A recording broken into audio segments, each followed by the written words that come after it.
Well, first I just want to give thanks and glory to God, and at the same time just give thanks and glory to my teammates as well. They give me the space to operate, but at the same time, man, we just show up every single day, and we put the work in. We put work in after practice, and just trying to get better each and every day for sure. So it's just a huge testament to God and my teammates for sure. Coach, you mentioned your intelligence and intuitiveness as a player. Some of those intangibles. You talk about intangibles a lot. Mm-hmm.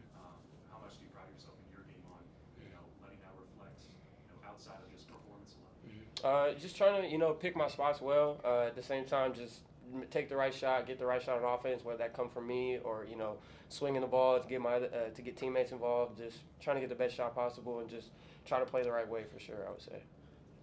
Next for you and AJ, new lineup, back-to-back games of switching the starting five around. Do you guys kind of pride yourself and be able to just hop in wherever you need to be with this team?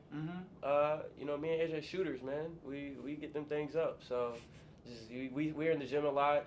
We pride ourselves on that. We pride ourselves on our ability just to, I guess, stay in the gym and make shots as well. So just seeing that, and then I think coach sees that as well. Just that's a huge testament to both of us, I would say for sure. Xavier, being a Wichita native, what does it mean to you to have this kind of a performance in front of an all-local crowd? It's special for sure. Being from here, from Wichita State, putting on this jersey every game. But at the same time, like I said, man, I'm just grateful for the opportunity. Grateful to come out here with these guys that I call, my teammates, my brothers. Just trying to show up each and every day and get a win. Really is what I'm really worried about. And then, did you realize you'd scored 21 in that first half? Yeah, I knew.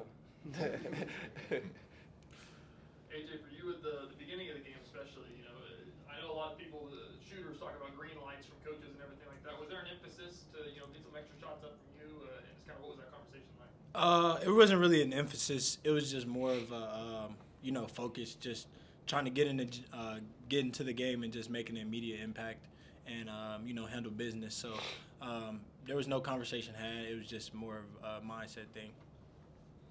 AJ, what have you seen from Xavier these last 5 games? What, in your opinion, why is he flowing right now? Can't nobody stop him, man. He can't stop him from going to that basket. And he hits amazing big time shots. And I feel like when we're on the court together, the floor is open so much, and there's just so much space, and it gives him a lot of room to operate. And he just takes advantage of it. And, like he said, we just get in the gym every day, make sure we're putting up a certain amount of makes or just getting up makes in general. And that was the result. So. Xavier, Mills has thrown out Manu Ginobili as kind of your comp. Have you ever watched his tape? Have you model anything after him, just being a lefty? You said it right there, man. We left hands, so I personally think left hand is the best hand. I've always thought that since I was a kid. So just pride myself on my left hand, but I appreciate the comments. I appreciate everything. Just trying to keep my head down for sure, and just show up each and every day for my teammates, and just trying to get a win. Quincy, obviously second chance points were big in order for you guys to really expand that lead there late in the second half. You were a big part of that. What was kind of some differences from that play around the rim first half versus second half? I mean, every chance I got, I just used it. Pretty much had the advantage of both sides of the floor, defense and offense, as far as rebounding and scoring. I mean, and that's it. Quincy, for you, obviously, with the starting 5 changes I was talking about, today it's basically you and 4 guards out there, more or less. For you to finish 16 rebounds and everything, just do you feel like there's extra inside for you if you space it out as far as you did today? I mean, doesn't matter what lineup we have. Obviously in practice, we play with 5 different players every time. Obviously, in any lineup, I just pretty much stay myself, play my game. Like I said, for any opportunity I get, I'll go for it. Xavier, coming off the break, what progress do you feel like you guys made tonight ahead of starting conference play? Just knocking the rust off. A lot of times you see players kind of take a day or 2 off, especially with the break and holidays and everything. But just coming back, having the right mentality, having the right mindset, getting ready for conference play that we know is going to be tough down the stretch, and we just gotta trust each other, trust the work that we put in, and just continue to show up for sure. Quincy, since that when you guys fell behind in Kansas City that game, I saw Quincy AC really challenged you, and you were pretty fired up that second half, and then 2 straight double doubles since then. Have you been more aggressive trying to get rebounds? Has AC kind of challenged you there? Oh yeah, like he been challenging me since the summer. Like obviously, he emphasizes rebounds a lot. He emphasizes like how to wedge and like how to just go from every time offense and defense. That's also gonna like allow more offense for us to produce and like obviously more scoring on our side. Xavier, what have you seen from him? Just the difference, and just how valuable is that to have a 7-footer that can just rack up rebounds like that? It just draws a lot of attention to him. You drive in as a guard, and they don't know whether to help up or just stay attached to Q. I mean, sometimes layups rim out and everything, but he's right there to clean the mess up. Defenses help up, he's right there to catch a lob. So it's definitely a huge benefit to the team as well.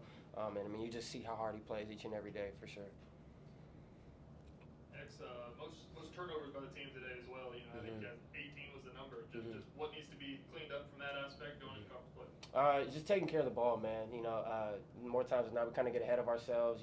Try and dribble into situations that aren't really good for us or the team, and just kind of balls get tipped. They tip passes or balls go out of bounds and everything like that. So just recognizing it, acknowledging it in film, just trying to be better each and every day for sure. In the same breath, kind of against K-State was probably your guys' most complete game you played as a team, and then most turnovers 8 days later. Kind of what's the confidence level after this week and a half or whatever? I don't think our confidence is swayed at all. I think just the time lapsed with break that happened and everything. So just trying to get back, get our feet under us, get our wind back, and just like I said, just showing up each and every day, correcting the little mistakes, and so that way we can play more complete basketball down the stretch for sure. AJ, what's your take on, did you guys get what you wanted to out of tonight? These 40 minutes. Just what's your kind of evaluation?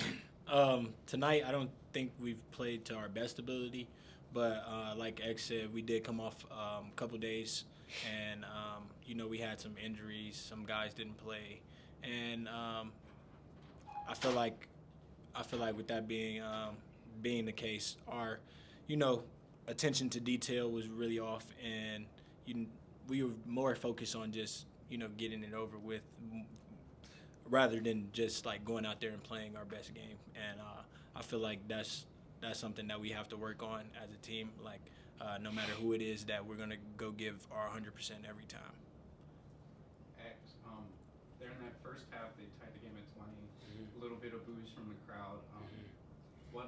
How did you take it? How did you take that before going on that 7-0 run by yourself? Yeah, I mean, they're a good team. They know how to play basketball. They know how to make shots. So we knew they were gonna, swing back at some point, early like that as well. But, just staying calm, not necessarily, getting into the noise of, the crowd or, them making noise on the other bench or anything like that. Just trying to stay true to ourselves and know it's a long game. It's one of those games where we're gonna have to be dialed in and, sharpen up our attention to detail, like AJ kind of just said. So just taking that swing and just coming out with the right mentality, right mindset, just to get whatever shot best for us in, I guess, the next possessions to come for sure. Next, it seems like Mills likes to put you and AJ together. Someone that likes to drive a lot. How can you explain the value of having a shooter next to you, and even if he's not making shots, just what does that do for you? Well, they got to worry about him because at the end of the day, 3 is worth more than 2. So if teams are deciding to plug gaps and help off of AJ and everything like that, it just leaves him wide open for threes. And you see his confidence level. He doesn't care if you're right there. He doesn't care if you're closing out. He's gonna let it fly. And you see the work that pays off. More times than not, they're gonna go in. And so teams just kind of got to focus on that and just be aware of where he's at. But at the same time, I mean, you can't stop everything on defense. So something's got to give for sure. We kind of talked about your points and everything, but being back in Wichita, you have been for a couple of years, but career high in the roundhouse. Just how much fun is playing basketball right now for you? I'm super grateful, man. And this is one of my last seasons playing, college basketball. Being here in Wichita, being from here. My family coming to a lot of the games. It just means a lot to me for sure. And the only word I can use right now is I'm just grateful for sure.